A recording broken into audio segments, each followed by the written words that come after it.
Maxed Out Man, helping you become the man you were made to be. Hey guys, it's Kevin Davis from the Maxed Out Man podcast. We're already having a good time here today. I'm going to be here with my good friend Bradley Clark. Before we get started, I want to remind you to go to maxoutman.com. And we have some serious stuff going on right now. We've got all kinds of courses, challenges. We're doing some coaching. We've got some case studies going. So check us out on maxoutman.com. Follow, obviously, the podcast. Don't forget to rate and review. Hey, I'm going to give some background here on Bradley, and this is just a snippet of how awesome he is. But let me give this information, and then I'll let him fill in the gaps. Bradley's an executive producer and content creator at White Husky Films, where captivating and inspiring content is crafted across diverse platforms. With over 2 decades of experience in recruiting, in the recruiting realm, Bradley has adeptly guided countless professionals towards their dream career paths while fostering enduring client relationships. So he does some awesome executive high-level recruiting. He was honored with Christian Gospel Album of the Year in 2014, I think you said, and is also a 7-time nominee for songwriting and producing. Which is amazing also. Passionate about empowering others, Bradley channels his insights and wisdom into Work Your Career Wednesday, which is a podcast dedicated to unpacking career development, personal growth, and industry trends. And side note, evidently it helps you when you go to the ER and need to circumvent the security and line queuing to be a very popular podcaster in your local area and otherwise. So, hey, Bradley, man, I really appreciate you joining me. We have become fast, close friends. We have a lot in common and just have a real great connection. So I'm super excited to come here. You know, have you come here with Maxed Out Man. We do, we're like educate, inspire, entertain. And I think all these, I think we'll hit all 3 of these today. We'll probably have to make sure we don't do a Rogan 3-hour podcast while we're at it. But hey, I really appreciate you being here, and hey, fill in the gaps on what I gave. I mean, that's just a snippet of the awesomeness that you are. I mean, you're a musician, songwriter, producer. You have great hair. I just got my haircut today. My hair was a little bit higher before the podcast. I had to tone it down a little bit. Why? You should have let it go. Yours is looking good. I don't quite have that length yet. I'm growing mine out, but well, you can't grow it out if you keep cutting it. You got, Well, now here's the deal. I had a podcast with a guy that's a GQ worldwide award-winning barber, right? And so he came on, he's like, dude, why do you have the same haircut every guy your age has? Which is short on top, shorter on the sides, called me out. And so I started growing my hair out. Like, my hair grows fast. So like I grew it, it'll grow an inch in 2 months, inch and a half. And so I've been growing it out. So it's substantially longer than it was. So, but so we'll see. I'll let it keep growing a little bit, and I don't know that I can. I don't know I can pull off the height that you can. Honestly, yes, you can. I love it because it was good, great. Your face is great with it, and you could do the. My thing is, man, I have had like some version of a pompadour for years. Yeah, I'm an Elvis guy. Like this thing, the TCB, that was made by Elvis's personal jeweler. Nice. Like Lowell Hayes. You know what I mean? I love Elvis. Family connections with people in his band and stuff. But for a while, I was doing the Caesar. Like, you know what I mean? Like the short and then the little dip at the the front. I was doing that for a while, like early 2000s and stuff like that. I had that. Right. And then I just was like, you know what? That's cool. It was nice on a hot day. But I'm doing my thing. I had never like gotten a fade. You know what I mean? Like, I always wanted a fade, right? I just never got one. And I'm like, man, I'm grown. I'm an adult now, man. I'm gonna do. And so I started doing the fades. And my barber, let me tell you right now, I just want to shout her out. Her name is Jasmine Medell. She's got a shop called Gold Medell. See that? Nice. Gold Medell barbershop in Houston. Talk about an amazing barber. I'm going to tell you right now, she's worth every penny. She's not just a barber; she's a therapist. I mean, really, you know what I mean? And I just love her to death. But she's been taking care of me for years. I have to go back to her. I've been a little busy. We've had, I don't know. busy doing a show and doing this and doing that. But yeah, man, fill in the blanks. So so we got the show Work Your Career Wednesday, which you have been on, and I got to tell you, that was an amazing show. Whenever YouTube throttles you down for, something about talk, you know what I mean? And we didn't even talk, we was talking about being a man, you know what I mean? And so that was great. So we started the show in 2023. We can go into how I started it, but I was my mom was a gospel singer, my dad was an evangelist. And so I was the preacher's kid, right? But music was always around our family. Just you name it, right? We in California, right in a little town next to Berkeley, California, across the pond from San Francisco, we would have like jam sessions, right? And the way we'd have my grandparents' house, we have my aunt's house. And so the way it would work is we would be singing Christian gospel or really just gospel, like country gospel. And my grandfather was an amazing songwriter. I mean, amazing. My dad was an incredible guitar player. I mean, he played Chet Atkins style on Gretsch, Country Gentleman. Yeah. And so we would have these jam sessions. We'd have these hippies, walking by in their Birkenstocks, and they would just stand there and listen. They wouldn't come up, but they would stand there and listen. And I remember one time I went down there and I was like, "Hey, how you guys doing?" Being the, social butterfly I was. And they said, "Oh, hi." I said, "That is just great roots music. That is roots." I'm like, "Look, you obviously don't know where we're from." Well, I mean, if there's anywhere in the United States that you think gospel, it's Berkeley and San Francisco, right? Like that's that's not exactly the birthplace of gospel. It's not the breadbasket of country gospel music, but you know what I mean. But all my family are from going from Texas, South Carolina, North Carolina, Virginia, and West Virginia. So my grandparents were from West Virginia, in a little town called Grafton. And if you kind of like get a feel of the influences from there, talk about Bill Withers, West Virginia native, and his really, if you think about it, that was country. No matter how you slice it, it was country. Just with a little bit different twist to it. But anyway, yeah. So music was always a part of my life, man, and the ministry was too.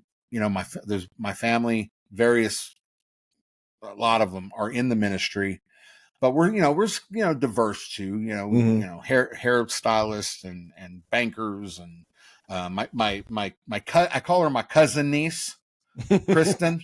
Because man, I grew up. That's nothing like Uncle. That's not like Uncle Dad, is it? That's no. I mean, you did say West Virginia, so to the heart. No, man, no. Well, see, when I was growing up, my aunt's cousins, right? But they were so much older than me. They were always Aunt Debbie, Aunt Pam, and I was confused when I was a kid. I'm like, wait a minute. Because when you're in school, they kind of teach you how to do the third cousin, once that whole all thing. that stuff. Yeah, and I'm like, wait a minute, my Aunt Debbie and Aunt Pam, those are my cousins. That don't make sense. So I said, when one of them has kids, those kids will be as confused as I was. And so so I'm Uncle Brad, right? But she's the VP of sales and marketing for Jersey Mike's. I just had her on the show. She's got 20 stores that she owns. Her husband and then she has a group of owners. And she's doing great. I mean, there's so much diversity in what we do, but really all of us are rooted in the ministry. And so, I did my thing. I was the quintessential preacher's kid. So, awful angry, especially when my parents got divorced, and you know what I mean? Like it was a thing. So I rebelled, but my mom, always wanted me to go into she saw me in my first rock band, and we were killing it, and she couldn't get behind it because it wasn't, the ministry. Well, anyway, fast forward, I got married, I got divorced, did very well in the business world. I was introduced to recruiting. I did great there. And but I was still trying to play music. You know what I mean? I was still trying to do something with it. And I'm just the kind of guy that I can't do things for a hobby. Like I don't have hobbies. I feel like if I'm not doing something that's going to improve me or help improve someone else or something like that, you know what I mean? Like I can't do hobbies. I wish I could, but I can't. I guess, well, I collect art and kind of, and like presidential stuff, like the Kennedy stuff back there, you know, that's an eye cart from World War I, that kind of thing. But at the end of the day, it's like, I just don't do hobbies. So it was hard for me to kind of go from the business world and still stay in music, but I did as much as I could, had a lot of success there, played with some of the greatest musicians ever. But it was still one of those things where, you know, it was fun. It was a lot of fun. But then when the show ended, you know, that's why a lot of these guys keep partying. They keep doing destructive things because you want that thing to stay. You want that adrenaline to stay. You want you know what I mean? And so I did a lot of things, and I ended up, I had life-changing money and, you know, earned it in the business world and different things and different investments I had. And I ended up losing it all. And so by the time I'm 30, I had been to several mountaintops, and boy, I was in a valley. And so at that point, you know, my family, you know, got behind me, and I ended up doing a Christian discipleship program. And when I say that, that means you don't have any money and you lost all your insurance, and you can't go to the ones that I went to. You know what I mean? Like I went to some pretty posh, you know, I went to a rehab one time as a vacation. I'm telling you. So, wow, so that makes you official Hollywood, right? That's brother. That is a fact. I really did. And so anyway, around that time, I'd always felt a call in my life. I was, as far as like the partying I did, well, I never did it with people. Like really, like if there was I didn't want that image. I didn't want anybody to ever say they saw me do X, Y, Z. But then again, like there were very few people that knew about it, but that's why they couldn't understand why, you know, it's like, why are you making such weird decisions? Like, why are you giving money away to this? Why are, you know what I'm saying? Like, why are you wasting your money and your time and this and that? And, it's just so weird to talk about it because it was a lifetime ago, and it just feels like I'm telling somebody else's story. But you know, it just well, I mean, at the end of the day, removed. it kind of is, right? Like it's, you know, if you've changed, you are telling someone else's story because it's a different version of yourself, right? Such a good point, dude. Yeah, absolutely. So around 31, I'm in this program, and I'm like, you know what? I want to actually learn what I've believed for so long. You know what I mean? The people that I did, you know, drink with or whatever, we would always talk about God. Like, I'm sure, you know, if you're trying to do something bad and you got a guy that is always talking about Jesus all the time, I'm sure that can get annoying. You know what I mean? Like, like we're not in church. I'm like, yeah, but you know, if you look around, God, and can you believe that God did this for us and all that? And so I decided I really wanted to hone in and get to know the Lord, right? And so I did that program successfully, and I ended up going to seminary. And while I was in seminary, now I was in the music business for a long time. Like if I wasn't performing, I was writing, but I was investing in different artists, in different like production studios and stuff like that, you know. And I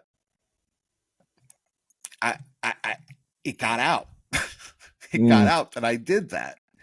And I didn't want anything to do with the music business. In fact, I hate the music business. If there's one thing about my life that I can say, the music business for me is akin to like getting a root canal on every tooth. Like I'm good. I can't stand it. But it got out that, I played with so-and-so and blah, blah, blah. And I was in this this class with a Kenyan pastor. His name was Pastor Martin Mwangi.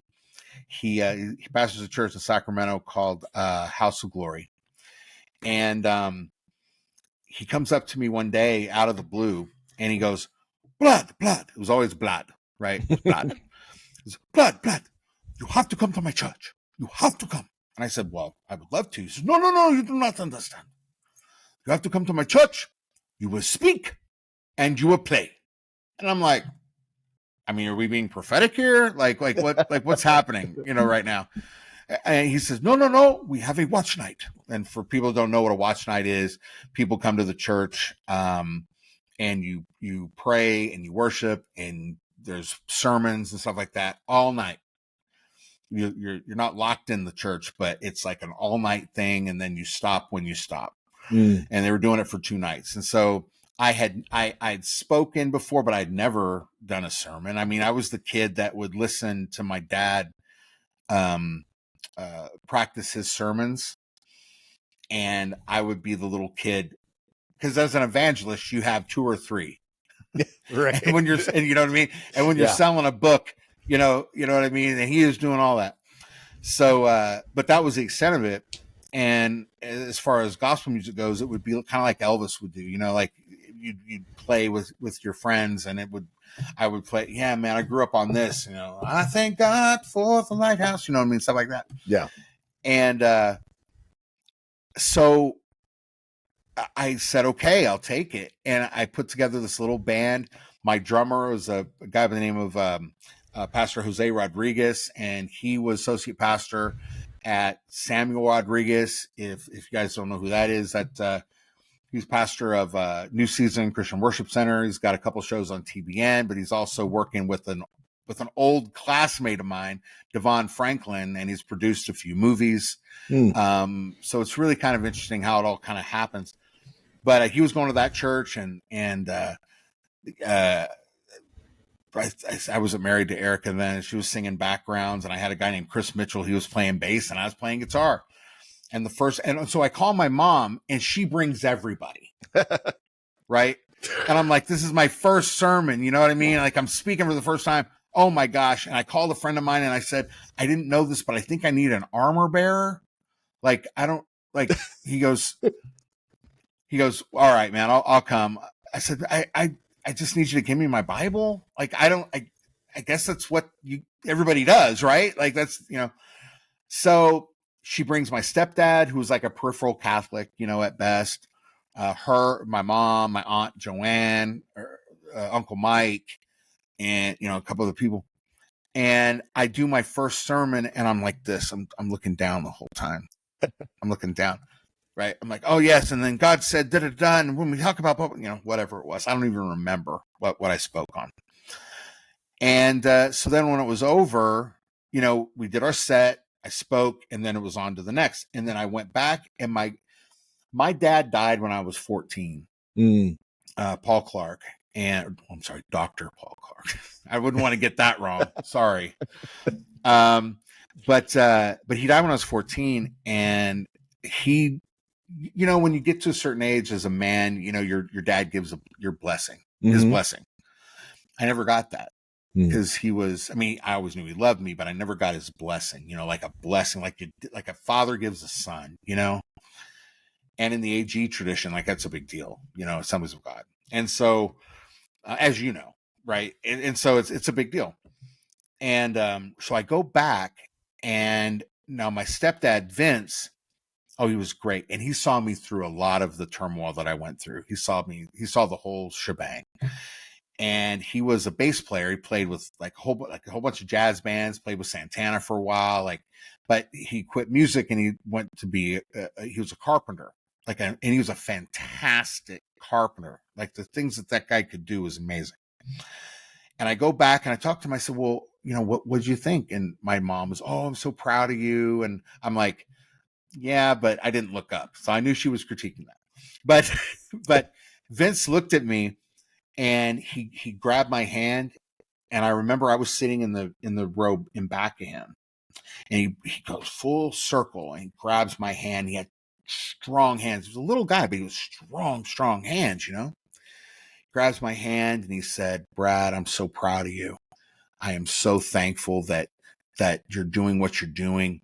And I want to tell you, now I've never expressed this to anybody. Mm.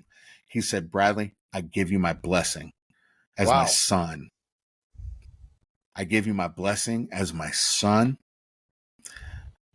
I love what you're doing. Keep doing it. I will always be there. Wow. You have my blessing. He said, I'm not sure where you and Erica are right now, but you have my blessing for her as well. More than happy to talk to her father. Wow. That's pretty cool. So I told you Jose, my drummer, was associate pastor with Samuel Rodriguez, right?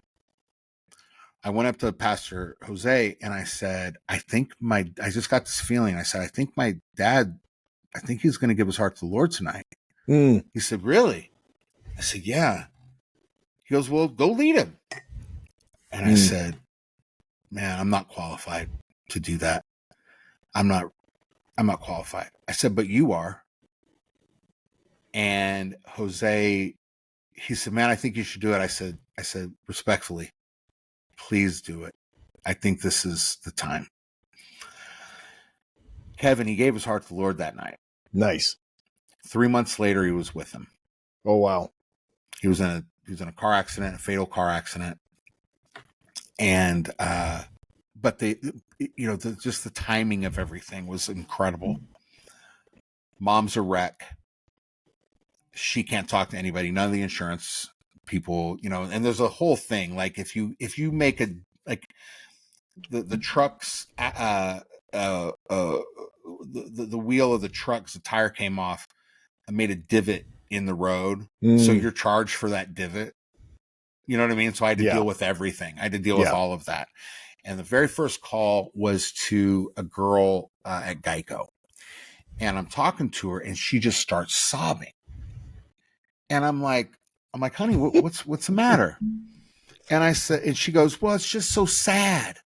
I said, I know. And I didn't tell her really. I just told her the facts of what happened. None of the other stuff, because why would I go into that? Well, it's not like you bring that up to every customer service agent. Right. Exactly. And so she says, I said, let me ask you this. I said, forgive me, but, do you go to church? That's my kind of thing to ask. Like, you know what I mean? And she goes, well, I was, but I haven't been in a long time. And I said, well, don't worry about where Vince is. I know where he's at.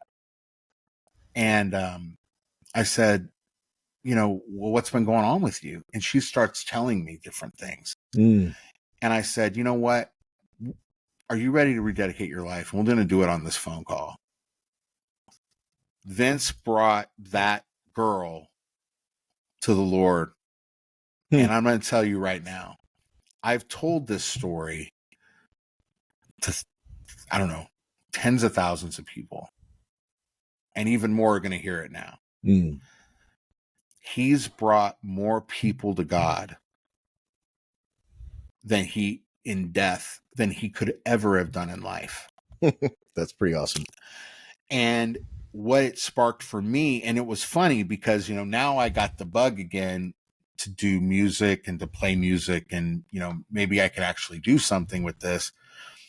And I remember saying after that phone call, I said, if Vince's story brings one person to the Lord, I'm okay. And it was almost like a shot of lightning, just like, boom, it hit me upside my face really hard. I actually moved. Like I felt something physical, like hit me upside the head.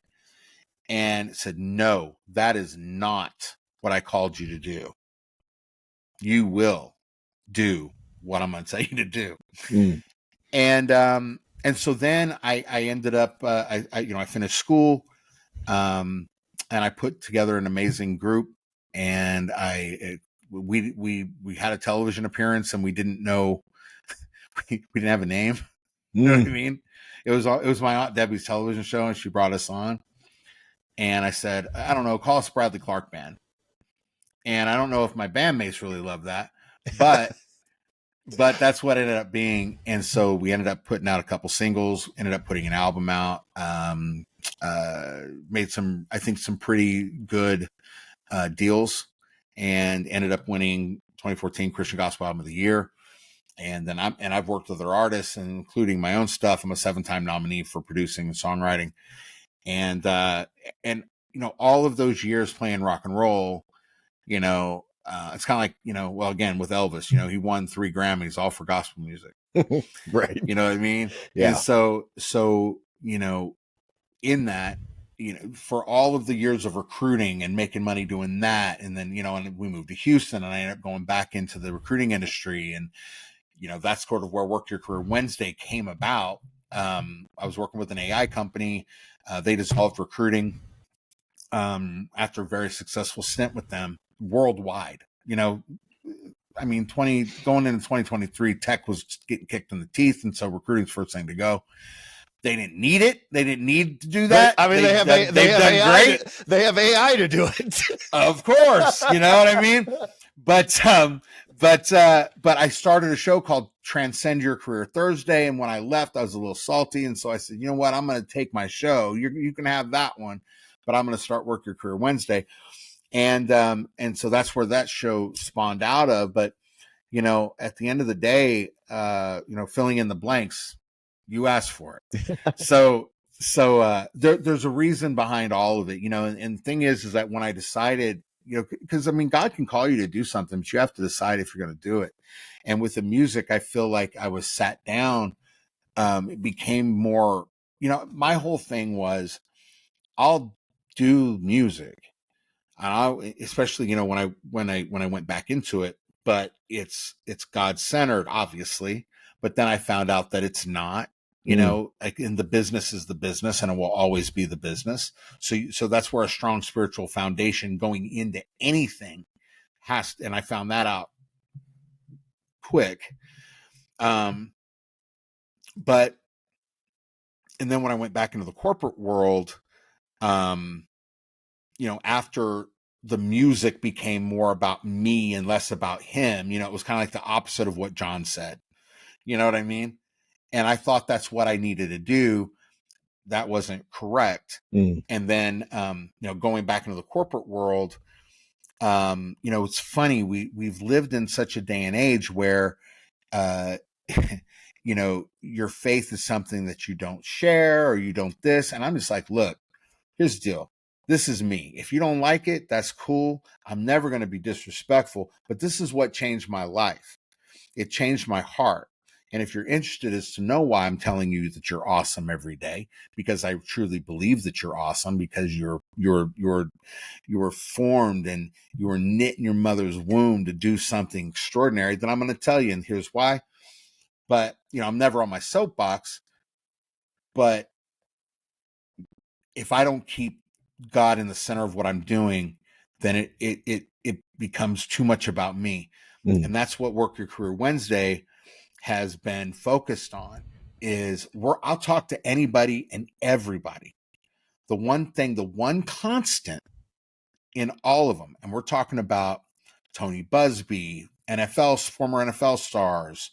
You know, I've had a lot of sports people, you know, professional athletes, you know, people that have worked in the front office. All of them have a strong spiritual foundation. So if you're trying to be successful, you need to do what successful people do. And the thing is, if you don't have a strong spiritual foundation, I don't care what you do, it's going to end up not going well. Well, it's like having a compass missing the needle, right? And 1,000%. It's hard to know what direction you're going if you don't really have that true north. And a buddy of mine runs actually a ministry for men called True North Man, and it's something that he really talks a lot about. But not having that, And it is interesting. I've learned more and more people are less afraid to talk about that. And I mean, it's kind of crazy because Greg Laurie has been talking about this segment that Joe Rogan did. And I can't remember who the guest was, but Joe Rogan was talking about God and Jesus and the need for those things. And so we need Jesus. Yeah. And Joe's not a Christian. Like he's a spiritual guy, clearly. He's searching. But his spirituality leans into the, a little bit into the little green men territory and in a lot of ways. I mean, you got to start somewhere. But I think that he's a great example of being able to talk about things because even if you, and again, on this podcast, I've had a great opportunity to talk with people that are complete opposite end of the spectrum as me. Yeah. But still have a great conversation and like, I'm not upset about their position or their belief system and they're not upset about mine. And I think it's great to be able to talk about it. Kevin, you know what's funny though? And I'm so glad we're talking about this. So, I was on TikTok or Instagram or something like that. And I've seen American Idol. There's this kid on there. What is his name? Tristan something. And, he's up there and his song that he sang to get, I don't watch the show, but that was the thing. He needed to go through to the next round. Right. Right. And he sings an original song that he wrote with, somebody that goes to his church. And it's like, look, you better get wrapped up in Jesus. Like he was unabashed. And it's like, we come from a generation where a lot of that is, if it doesn't involve crystals and beads and, I really want to get in touch with the universe, if it doesn't involve that.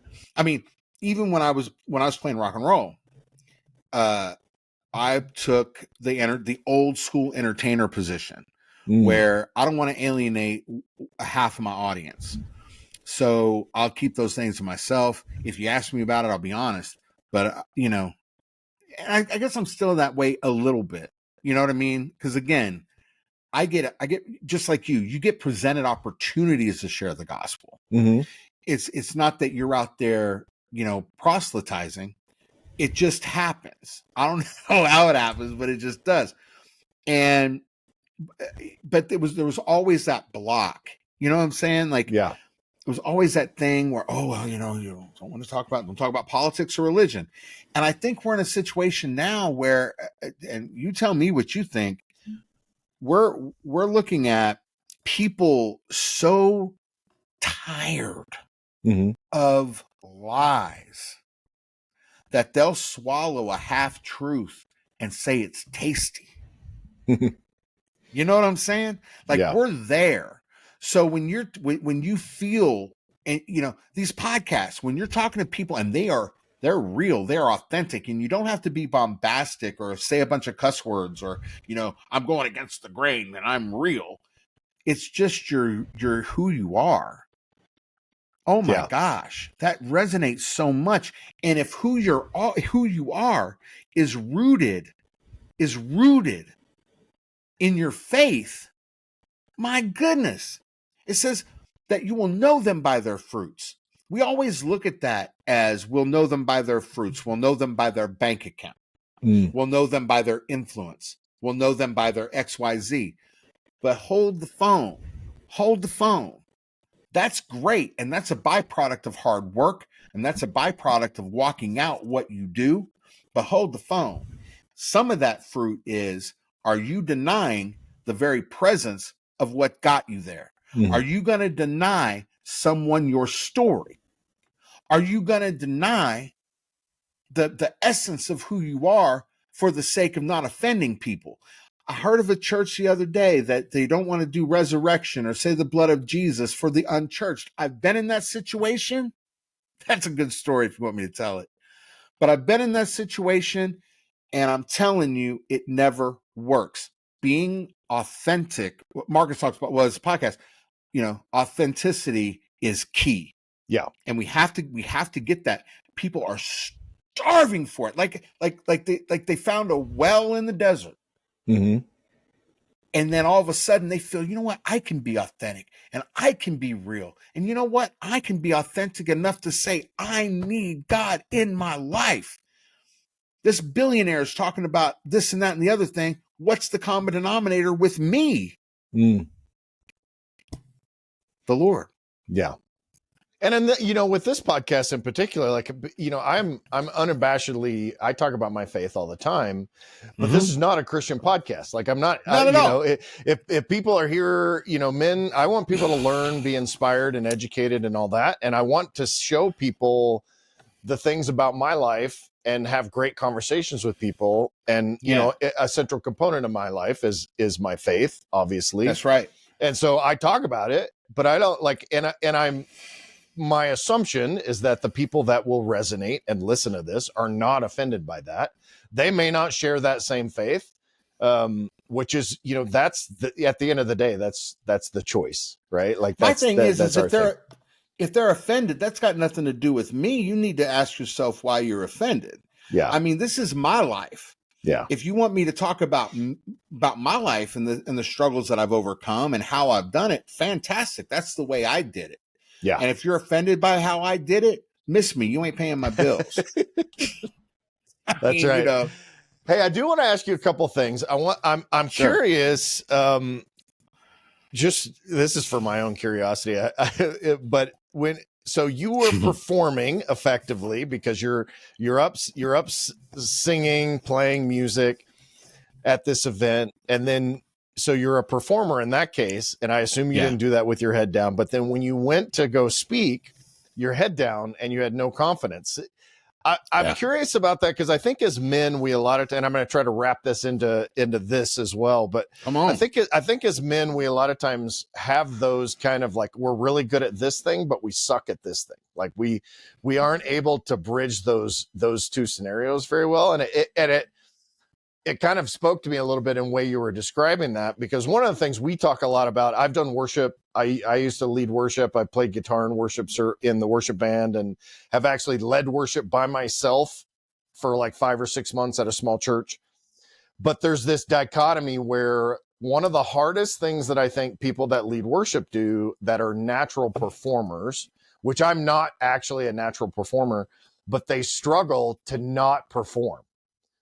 Right? Like when you're leading those gospel songs, it actually is a bit of a struggle to lead people without performing for people. And so all that to say, I'm curious about just walk me through some of that mentality and your fears and your self-consciousness and all that. So that night, again, this is my first sermon, right? Yeah. Yeah. And so I had all sorts of things going on in my head, remembering, even a little kid, remembering my dad speak and the way he did it. And, he was a teacher. He was an author. He was an academic as much as he was a preacher. You know what I mean? Yeah. So he did it a little differently than I do, you know what I mean? But I had all sorts of things going on in my head, and I felt honored that I was behind that desk. I was behind that sacred desk, but I was super nervous too. Yeah, you know what I mean? Yeah. It's like, oh my gosh! And one of the speakers that was after me was this. I mean, he had a robe on, he had the thing, he had a beautiful gold chain with the cross. Oh man, it was so cool. And I'm like, whoa, this dude is like hardcore. Who am I? It was like that whole thing again. Like, who am I to do this? Like I know what I can do behind a guitar, but what am I going to say? And the second night was the night I wish everyone would have come, because the second night was awesome. But as far as that went, I grew out of that. I grew out of sort of the shyness, and for me, this is another thing that people have a misconception about is that, it's not a performance for me. But as far as performing goes, again, am I not going to be who I am because someone's going to think I'm performing? Or am I going to use the talents that God gave me the way he gave them to me? Yeah. And be me, And if people think that that's a performance, because I had a struggle with that, too. I didn't want people to think it was a show, Like I would tell my mom when I would get booked around the country, I'd say, oh yeah, man, I was still using, I got a gig. Music vernacular. And I'm like, yeah, I got a gig in St. Louis. And then, and then I'm going to do the TV show. And then I'm going to do, and she's like, it's not a gig. It's not a show. Okay. It's a service. I'm like, oh yeah, I know, so I had we're not allowed to use that. We have to use what? Experience? We like all these all the modern churches have changed the vernacular again, right? Oh, I know. I can't say church service anymore. I tell you what, I will tell you that story before this show is over because it is awesome. But yeah, so I had to come to the realization that, like, for example, my wife, Erica, she's an incredible worship leader. The way she put together a worship set, she's led worship all over the world, literally, South Africa, Greece, you name it. Like her and her band would sit around and go, and they say, what's God telling you today? Like, what did you experience this week? What's God showing you this week? And they would formulate their set based on that. And they were phenomenal musicians, right? So they were able to do that. I wouldn't call myself a phenomenal musician. I can get by, and there's a few people that like it. But you only need 3 chords when you're talking about Christian music anyway. Maybe throw in a fourth. The other thing. You throw in a fourth with B minor and you're all set. Right, and I know. Oh yes, and we're gonna do the prayer. Somebody get on the keyboard because we gotta have the pad. Yeah, there you go. Right, yeah. Put the smoke in there. Yeah, and the Lord is speaking to your heart today. Yeah, you know what I'm saying? Yeah. So when somebody would and starting to experience all that, and if someone would have the audacity to come up to me and tell me that my set was a performance, after that, miss me. Yeah. You know what I'm saying? So I had to come to the realization that, I perform in a way that God lets me. Yeah. It's lively. I am everywhere. Like if it's somewhere where Bradley Clark Band was booked somewhere, it wasn't that I was doing that because I was trying to put on a show. I was doing that because, man, I could feel it. I could feel the anointing. I could feel that God was doing something. I could feel it, and the room could feel it. It was like almost like there were sometimes, Kevin, where it was like a oil bubble went, pew, yeah, and it just,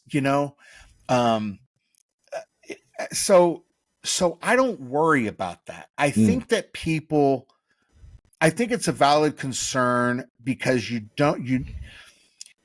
people don't want to be fooled anymore. Right. You know what I mean? Like they don't want to be fooled. They don't want they just don't want their heart broken again. And so when they're looking at the musician and even as the musician, and you're looking at that, look, I was sat down because at one point I just wasn't living right. And so I couldn't get up on that platform, not a stage. The platform has become a stage in a lot of modern churches. Okay. But I couldn't get on the platform and do the things that I was doing in my personal life. I always said that I never wanted to be the reason someone relapsed or someone backslid. I don't want to be that reason. I don't want to be the reason somebody says, you know what? I was really into trying to be a Christian, but your example, who are you to be telling me and blah, blah, blah, blah, blah. Yeah. So I wasn't sat down by a man. I literally was sat down by God. And I had to think about that. And beyond all of the accolade, beyond all of the, the Album of the Year award was a big deal for me because of all the struggle. I mean, I was nominated for Song of the Year and Group of the Year, but I wanted Album of the Year. It was enough to be nominated, but I wanted Album of the Year, and we got it. But, beyond all that, all those awards and all that stuff told me was that our music was resonating with people. Right. And so I can't, if I go on the platform and I don't perform the way God's leading me to perform, then I'm being inauthentic. Mm-hmm. Just the same way, if someone goes on stage and doesn't, or goes on a platform, goes on stage, wherever they are, and they have to dial it back, or I'm sorry, they have to force it. Yeah. You know, I mean, okay, everybody clap, let's go. Okay, you know, hey, Sister Judy, you ain't clapping. Okay, come on now. Okay, well, you know, and we're so worried about the sound and my in-ears and the lyrics and the this and all the technical stuff. But we're not worried about what am I singing? Yeah. What's the anointing? And somebody feels like they have to push it. That's just as bad as me having to dial it back. Yeah. It's inauthentic. Yeah. So that's how I got over that, because I did have that fear. But that's how I got over it. It's like, you know what? The Lord gave me a gift, and I'm going to use it to the best of my ability. If I don't, then I'm not being real. Yeah. And then I actually am a phony. Yeah. Yeah, that's a good point. I want to ask you too about this blessing thing. Like I'm not Assemblies of God or anything like that. So this was not something, and I never, you know, my dad and I still have a good relationship. My parents divorced when I was 6, and he remarried and all that long, huge story in my background. But it's like watching an episode of Cops, if anybody, you know. Oh my gosh. So I want to talk about that. That's kind of my background. But I'm interested, like, as dads, or a lot of dads that are listening to the show. I have to get I'm about to lose my power. He's getting his laptop charger. I'm getting my laptop charger. I am so sorry, but that sucker is almost gone. You're good. Oh, steady. Wait a minute. Do we take commercial breaks? We do not take commercial breaks. Oh my gosh. Well, we're going to get closer to the situation. This brought to you by a 65-watt Apple charger, available everywhere. Boy, I tell you what. Hey, hold on, Erica. If you feel so inclined, I would not mind help at the moment. Got it. Okay. You're good? I think we're plugged in. We're good to go. We're good to go. Yes. All right. Sorry, man. We were literally about to. Oh, you're good. You're good. What I was talking about is I'm interested in this whole blessing from your dad kind of a thing. You know, we've got a lot of dads here that are not, you know, we have dads of all ages and ranges and faith systems and all that kind of stuff. But I'm curious to know, like, what it was about that was so important. I know there's a tradition involved there. I didn't grow up Assemblies of God or in a church that had that as kind of a foundation. Obviously, there's a biblical foundation, you know, in the Old Testament and beyond. For that. But explain to me your feelings behind, you know, kind of missing that originally, what it meant when that man gave it to you, and how we as dads can pass that along to our own sons and daughters, right? Like, I only had daughters. So, like, how do we pass that along logistically and, you know, faithfully and in a way that will benefit them in all of those ways? So, I remember there being, just like a dedication, right? Like there would be like this, you know, this service where, you know, people, you know, bring their sons and, you know, they would, okay, and we're going to bless this young man, you know, usually around 13, but it's like, it's a little bit like confirmation, I guess, in the Catholic, Church. Like yeah, exactly. And so, but for me, you know, I never wanted to have like the experience, but just like, you know, who would we say? Jesse blessed David, right? Or, you know what I mean? Like there was it's a tradition that I'm not sure a lot of people observe, but for me, it was a big deal. For one, you know, my mom and dad divorced when I was younger. And then, you know, she got remarried to somebody that, you know, wasn't great. And then when she married Vince, you know, here I am, I'm just a very angry kid, you know, and I felt almost like I was a little forgotten, or I was a burden, or I was a bother, you know what I mean? And whether or not that was true is irrelevant. That's just how I felt, you know what I mean? With a lot of it. But I always thought, and I always see these guys, with their dads, and it's just like, wow, I mean, I had my grandfather, you know what I mean? It's not like I was void of male influence, but it was one of those things where just as there was this cartoon called Superbook that I was allowed to watch when I was a little kid. And it was a cartoon about Bible stories and stuff. And I will never forget it. There was that time where there's a story in the Bible where there was a son it was the Esau and Jacob thing. Right. Jacob and Esau. Yep. Jacob and Esau. And it was such a big deal that it was such a big deal that a brother went to great lengths to fool his father to get the blessing from Esau. It was such a big deal. Oh, you mean steal it from his brother, Esau. Right. Steal it from his brother. Yeah. It was such a big deal. He put on, to the stuff to make it, feel like it was Esau. You know what I mean? Disguised his voice, took advantage of the fact that his dad had very poor eyesight. And I always thought, wow, that's a really big deal. And then I found out that in the Clark family, that's a big deal too. Like the father will bless the son. And I felt cheated. I felt like, if my mom and dad were getting back together, I felt cheated. Mm-hmm. I felt like, man, they were talking about getting back together. I was going to have my family back and my dad dies. Right. All of these things. And I just felt like, man, and then I'm going to lose out on my blessing. And I really never expressed that to anybody, but it really, in my heart, it always hurt. It was an added break. It was like, if the plate is broken in two, man, get the baseball bat. We're going to throw it up and we're going to, you know what I mean? Just shatter it. Yeah.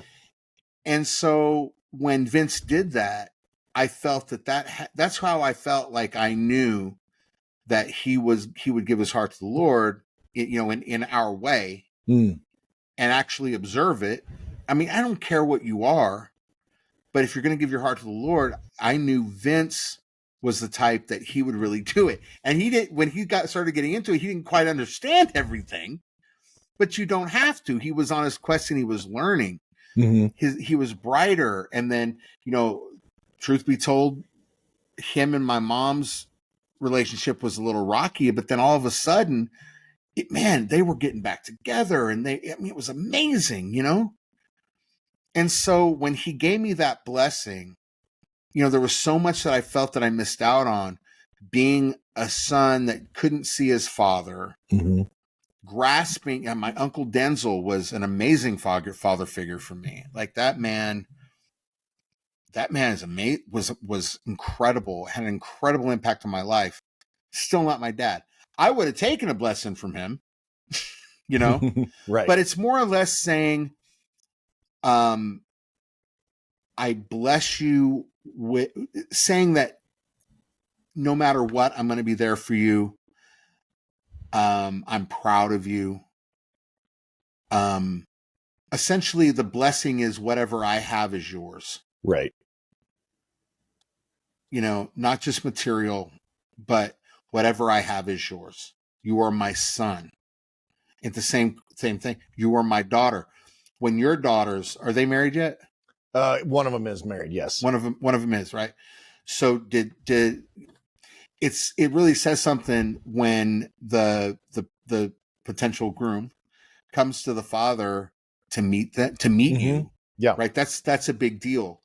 And when, not that they necessarily in this day and age need your consent, but when you give your consent and you say, he's my son now. Yeah. You're saying that because he's married your daughter, you've adopted him as a son. So what does that mean? You're going to be there for him as, you know what I'm saying? Yeah. And for your daughters, to bless your daughters, I don't know. I think men should be able to do that as well with their daughters. But to have that sort of have that blessing from a mother and then from both of you, it's something that if I would say if fathers that are listening to this show right now, if they're not doing, I would say start doing it from someone and explain really what that blessing means. It means, and you might already know this. You may already know it, because the other thing about the blessing is it doesn't get it isn't given unless there's pride in the son. You're not going to give it just because they're a son. You know, if he was going to do that, then he would have done it when I was acting a fool, but he didn't. Right. He didn't. He would have given it to me when I was at the, you know, the peak of my bank account, but he didn't. He did it when my life and my heart were changed. Yeah. And he could see it. That's when he gave me his blessing. Yeah. So it's not only something that the father gives his child, it's something that that's the other thing. I became so aimless because who cares? Who cares anyway? Yeah. You know, my parents aren't together, and then my dad's dead, and then all of this other stuff started happening. Who cares? And I learned a little late that it matters a great deal. Yeah. And so it's also something for the son or the daughter to get the blessing from their mom and dad that says, I'm proud of you. Whatever I have is yours. Well, it gives that anchor, right? It gives that's part of the part of the anchor. We talked about the compass earlier. Absolutely. But you have to have that anchor, that you have that foundation. When my girls were 14, each of them, which is about the time when their heads started spinning around and they wanted to kill everybody, including us, and we slept with one eye open and all that. But I gave, and you're in Montana. That's and right. It's like hide the arsenal. Where are we going to do it? Right? I'm not sure. Yeah. And so, like, why did I teach her at 6 years old to use an AK? Yeah. Oh my God. Yeah. But I gave them each, whenever they turned 14, this ring that basically says it has a scripture on the outside of it, but on the inside, it said, I will fight for you. Oh, and so see, like that's that the was other thing. I love that. That was the, like, I wanted them to know that no matter what the situation is, whether it's someone that was trying to hurt them, someone that had hurt them, emotionally, what they needed to go through, whatever, but I was always going to be on their side, and I would be the one in their corner to come out and fight. Right? I would always stand in front. For a young woman, a girl, getting that reassurance from her father, I would imagine that would be the same as me getting the blessing from my dad. Yeah. You know what I mean? It's because it's different, right? Yeah. I remember, you know, no matter who I was with, you know, I didn't date a whole lot, you know, I didn't, because I had that fear and respect of whomever I was interested in's dad. Yeah. Right. Yeah. You know, and I think that was ingrained. I was just raised differently, you know, than a lot of, like, you know what I'm saying? Like, you know, like you know, I mean, it was, well, there's there was a reverence. I think that's the word that our society has lost a lot of in a lot of different venues. But, you know, there was this reverence. One of the girl, you know, kind of that main girlfriend I had in high school, her dad was an Army colonel. And you just don't want a bad day, you know. I mean, but I mean, he was an amazing man. Like, I really got along with him well. I was always super respectful. Yes, sir. No, sir. But which is how I grew up. It's like, it might not work out with you. That's right. Gosh, I really like your dad. Yeah. Well, actually, her mom and I stayed friends longer than I dated the girl. So, and the dad and I, the mom has passed away, but the dad and I are friends on Facebook now, and it's been 35 years. It's been 35 years. So, yeah, man. And we interact, but yeah, it's that reverence and having that understanding and being able to connect and having all that. But I think it's equally important, you know, in that I will fight with you with girls.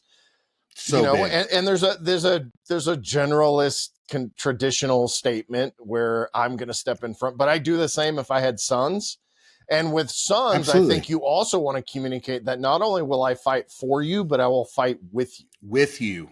And I actually think that it's probably the same with daughters too, but it's a little bit of a different mentality when it comes to sons. Like I don't, and I talk about this when it comes to marriage.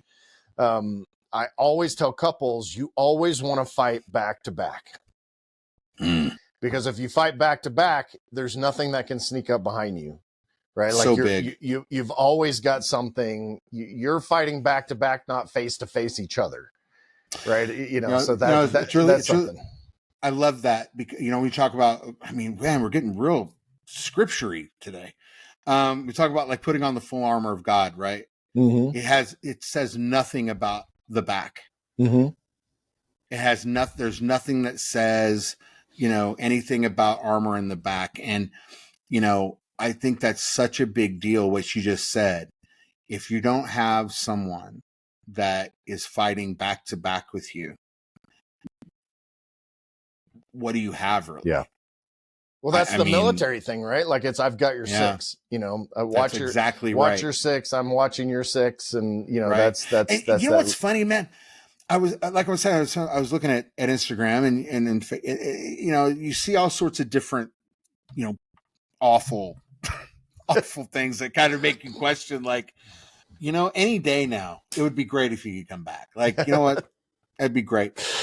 And I think even people that don't believe in Jesus are gonna they're like, you know what? I'm good. Fine. I'm ready for it either way. I'm ready for you. It would be great. Yeah. It would. I mean, I call me Thomas. Yeah. I mean, but I was looking at these posts, and it's post after post of, let me put it this way too. I think the toxic masculinity thing is such a fallacy. It's such a farce. It's such a lie. We need, who described it like this? Maybe it was Jordan Peterson. I remember he said something like, a man should be a monster. Mm-hmm. The beast, knows how to control. He calls it monster or beast but under control, right? A controlled beast. Yeah. That's what you want, right? Yeah. That's what you like. I'm a softie, man, but I'm really not a fan of injustice. I'm really not a fan of, and it's that protective instinct that has been tried to quell it. And I've seen so many times where you have these women who are on this, this sort of, like, I would say toxic femininity, like toxic. It's like performing, right? It's the performance. Yeah. I'm supposed to be this. I don't want to cuss, but like a bad bitch. I'm supposed to be a there bad you go. bitch. I'm supposed to be a badass bitch, right? Yeah. And I'm supposed to be this. And so now I'm going to project what I think masculinity means. I'm going to project what I think a man thinks like. Yeah. And then I'm going to be aggressive, like I've been told men are, right? Or maybe they've experienced it. I don't know. Maybe they've experienced a bad guy. I do feel like this. What you put out, you're going to get back. Mm-hmm. So if you're putting out a lot of negative stuff, you're going to get that back. If you're talking, you're dating and stuff like that, and your idea is that you're in it for a good time, not a long time. You're in it for sexual things or whatever's going to make you happy for the moment. If that's what you're into, because you've been hurt so many times, whatever it is, you're going to keep constantly getting that until you start to remember, I am a child of God. I am a person that is of worth. And so if I look at myself, not in an arrogant way, but I am someone that there was time taken to knit me, even through all of my bad circumstances, I am a person of worth. Mm-hmm. I am becoming a person of value. I will get those people in my life. But if I don't feel that way, and I'm angry all the time, and I'm this and I'm that, and I'm projecting what I think someone thinks or feels or whatever, you're going to get that back. And I see a lot of these young girls or young women that are trying to do that. And then I at the same time, I'm seeing a lot of because as men, we're walking a tightrope. You know, if I say this, then I'm this, or if I'm saying that, and all it boils down to is control. It boils down to where your ethics. Let's just say not everybody's been, given the opportunity to have someone teach them good ethics, good manners, good all that. Well, you know what? If you're going to find a video on how to change a carburetor, I'm sure there's a video out there on how to have etiquette and how to be respectful. You know what I'm saying? Yeah. But I don't see that. I see men becoming softer, and I see women trying to take on the role of this bombastic, what they think a man is like and how they think. And it's getting so bad to where the pendulum is so far to the wrong side. I feel like it's going to start coming back around. It is. I think it is coming back around. Yeah, I think it is starting to come back around. There's a whole new movement called tradwife. I don't know if it's pronounced tradwife or tradewife. I think it's trad. Tradewife? Well, it's TRAD, which is short for traditional. And so there's some now new influencers on social media who are basically saying, I want to be a traditional wife. And they're, stay-at-home moms and stay-at-home wives and all this stuff. So there appear to be more of that. And honestly, it's this cycle that no one knows who the heck they are supposed to be anyway, what their role is supposed to be. And I think as we continue to be open and honest with each other about that, to say for young women to be able to say, look, I like it when you open the car door for me. And for a guy to say, I like that too. Like it makes me feel like I'm being a servant, loving servant to you, to do that in a great, way. And so for us to have those more defined roles, I think is the way to go. For every female watching this right now, and for every male watching us right now, I want to make this very clear about the car door thing. Let me tell you what that's about. It's not the fact that you can't do it. It's the fact that we love you so much that we want to make sure that you're honored. When we walk on the outside of the sidewalk, when we walk on the outside, traditionally, if a woman walked on the outside of a man, that meant she was for sale. When the man walks on the inside, that means she's protected. Yeah. Now, if you're with a woman that you don't want to protect and you don't care if she sold it, then that's between you and her. Right. But that's what that's about for everyone watching this. Yep. That's what it's about. And just know that a man wants to take care of his woman. A man, beyond the money aspect, we want to be able to take care of her. We want to be able to protect her. And you know what? She's got our six. We want to be with a woman that's going to protect us and honor us. 100%.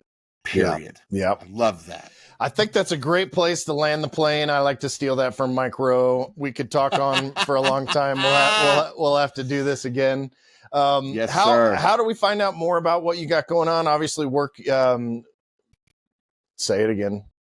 Work your career. Oh man, work your career. I'm gonna have to come up with a better name. Your Career Wednesdays. That's the podcast. My brain. I had a little brain fart there for a second. But how do we find out? That's okay. Where to find you? What you got going on? The podcast. Everything else.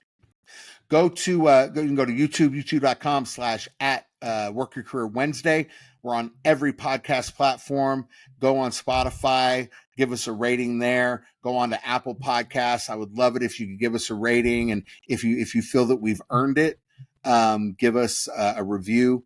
Good, bad, or indifferent. Nice. They don't all have to be 5s. If there's something you feel that we could improve on, I want to hear about it and I want to know about it.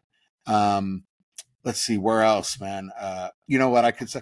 You know what, Kevin? Just Google me. Okay, just Google. But yeah. We're on all those. I think on X, I'm using my old band's Twitter. Okay. So that's at B Clark Band. I think that's what it is. I don't know. Anyway, You look up Bradley Clark Band. I'm sure there's some things there, but yeah, please connect with us. Go to Instagram. Let's see, at Worker Career Wednesday, and love to connect with you there. And yeah, that's awesome. Well, and I'll remind you to go ahead and do the same thing for us. Rate us and review us here. Absolutely. Wherever you listen to this, and go to maxoutman.com. We've got some new challenges coming out. We've got a new community that we're working through to be able to connect with other men and do some of those things. Some, marriage, man, mission, purpose, all of those things. Can I say something real quick? Go ahead, do it. Your courses and the case study you guys are doing now. Oh my gosh. Every man watching this, do not walk, run to Maxed Out Man course.